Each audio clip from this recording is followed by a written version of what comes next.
समुद्र रे बड़ अघटन नौका बुड़ी प्राय 68 जनक मृत्यु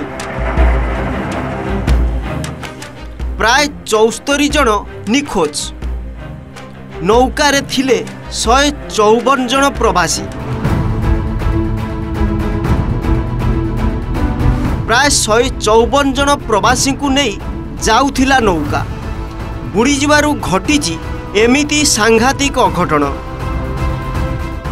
येमेन उपकूलर समुद्र रे एही अघटन घटिची गल्फ ऑफ एडेन रे खराब पाग जोगु ओलटी पड़िथिला नौका रिपोर्ट अनुसार 154 जन शरणार्थी मध्यरु मात्र 12 जन उद्धार होइछंती आउ 74 जन निखोज अछंती। खानफर जिले रे 54 जनक मृतदेह समुद्र कूलरे मिलिछि एवं 14 जनक मृतदेह हिंजिबार हॉस्पिटल रे रखा जाइछि। अंतरराष्ट्रीय विस्थापन संघर मुख्य एही घटना को हृदय विदारक बोली कहिसेंती। येमेन हेउची हॉर्न ऑफ आफ्रिका रु गल्फ देश मानकु जीवा पई एक प्रमुख रास्ता।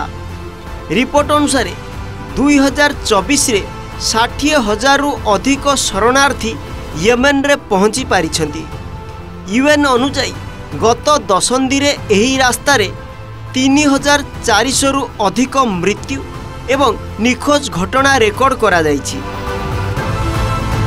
अंतर्जातीय प्रवास संगठन बा IOM आफ्रिकार हॉर्न एवं येमेन मध्य समुद्र पथ विपद को नहीं बारंबार चेतावनी देइछि।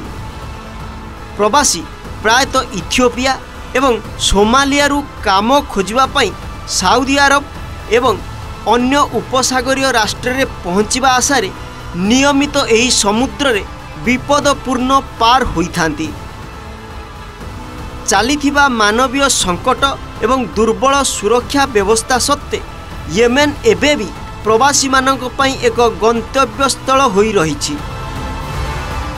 2014 रे येमेन रे गृहयुद्ध आरंभ हेबा परठारु हजार हजार आफ्रिकीय प्रवासी एही देश रे प्रवेश करिसेंती।